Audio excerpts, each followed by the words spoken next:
Anda kembali menyaksikan berita utama di segmen Kompas Bisnis. Saudara, Kementerian Keuangan berencana memungut pajak terhadap platform pinjaman online alias pinjol. Aturan pengenaan pajak pertambahan nilai PPN dan pajak penghasilan PPH untuk fintech peer-to-peer lending alias pinjaman online pinjol saat ini tengah disusun. Kasubdit Peraturan PPN Perdagangan, Jasa dan PTLL, Bonarsius Sipayung mengatakan, pengenaan pajak untuk jasa pinjol bertujuan memberikan kesamaan level of playing field antara jasa keuangan digital dan konvensional. Aturan perpajakan pinjaman online juga melibatkan asosiasi perusahaan teknologi finansial. Ya, lantas sebesar apa potensi penerapan pajak untuk fintech peer-to-peer lending? Kita tanyakan kepada pengamat pajak di DTC Bawono Kristiaji. Selamat malam Pak Bawono.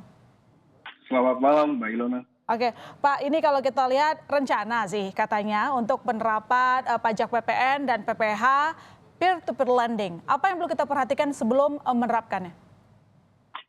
Ya, menurut saya ada 3 hal ya kalau kita ingin menerapkan atau mengatur pemajakan atas fintech atau peer-to-peer lending. Yang pertama itu bagaimana sebenarnya nanti pengaturan ini memberikan kepastian bagi pelaku usaha. Jadi tidak membingungkan dan sebagainya.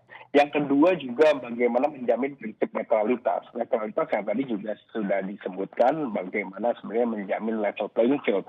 Jadi antara perusahaan yang konvensional dengan yang digital, terus kemudian antar platform digital dalam ekosistem tersebut.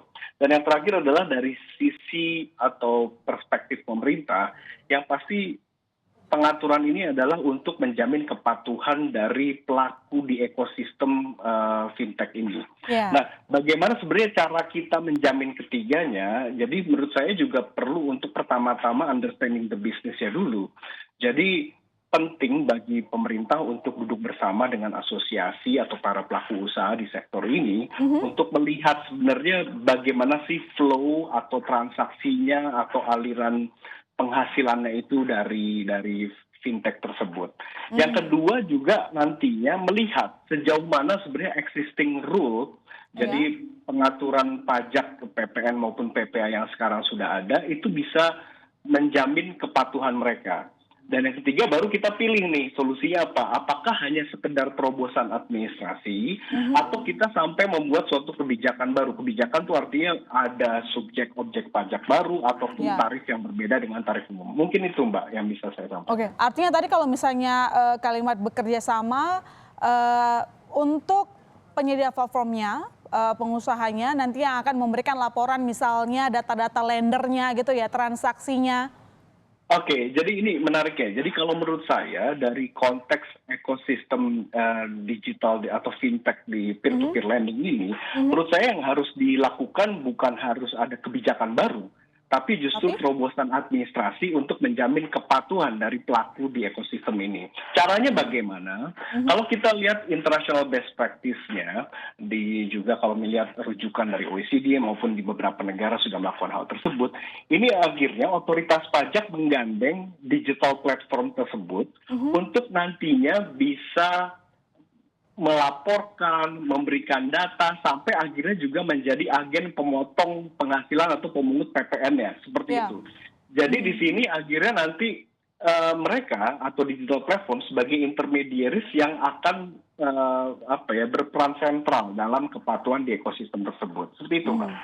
Kepatuhan di ekosistem artinya juga harus ada pengawasan ekstra juga ya. Bagaimana kepatuhan kan nggak cuma soal siapa yang terlibat di situ, tapi juga pebisnis di platformnya sendiri gitu. Tentu saja. Jadi kalau semisal kita tahu bahwa perkembangan fintech ini kan juga kalau lihat dari transformasinya selama beberapa tahun terakhir ini kan termasuk pesat gitu ya. Dan juga pada awalnya juga ini mereka cenderung atau awalnya tidak terlalu masuk dalam sistem yang diawasi oleh OJK misal seperti itu. Dengan akhirnya mereka masuk ke dalam sistem yang formal dan juga nanti bisa bekerja sama dengan otoritas pajak, dalam hal ini adalah Ditjen Pajak. Ini menurut saya juga nanti akan ada suatu keuntungan bagi para pelaku usahanya, ada kepastian di situ. Dan mereka juga nantinya bisa menurut saya ini baik ya. Jadi bagaimana mereka nantinya akhirnya menjadi pihak yang memotong penghasilan tersebut daripada ibaratnya kan gini Mbak, jadi kalau kepatuhan ini kan sulit untuk dipastikan karena pemberi pinjaman ini kan bisa saja siapa saja gitu ya. Tapi yang mengetahui datanya, mengetahui transaksinya kepada siapa dan diberikan kepada siapa itu adalah digital platformnya. Jadi pastinya mereka yang memiliki semua informasi dan oleh karena itu peran mereka sangat sentral untuk diajak kerjasama dengan Oke, otoritas pajak. baik. Kalau kita punya hitungan kasar nih Pak, dengan kalau dari awal adanya pinjol itu jumlah pinjaman yang disalurkan udah lebih dari 155 triliun begitu. Seberapa besar mungkin yang bisa kita kantongi ke penerima negara, termasuk juga tampaknya mungkin akan terus berkembang. Kalau kita lihat data itu jumlah lender, jumlah pinjaman terus naik, meningkat setiap tahun. Iya, kalau saya diminta untuk men-share datanya atau menghitung potensi data, saya jujur tidak memiliki hitungannya. Oke. Tapi yang pasti potensinya besar. Dalam artian begini, kita tahu bahwa fintech dalam hal ini adalah suatu alternatif dari perbankan yang selama ini konvensional dan orang sekarang juga banyak menggunakan jasa-jasa tersebut. Jadi ketika banyak peralihan juga, transaksi-transaksi keuangan terutama pinjaman melalui fintech, ini pastinya potensinya besar. Dan kalau kita bicara tentang potensi, saya sebenarnya lebih banyak menyorotinya dari aspek PPH ya. Karena kalau kita bicara tentang fintech atau peer-to-peer lending khususnya, ini kan suatu jasa keuangan yang sebenarnya dalam konteks sistem PPN kita, ini tidak atau menjadi ruang lingkup pengenalan PPN nih sebenarnya, tapi hanya PPH-nya saja nanti.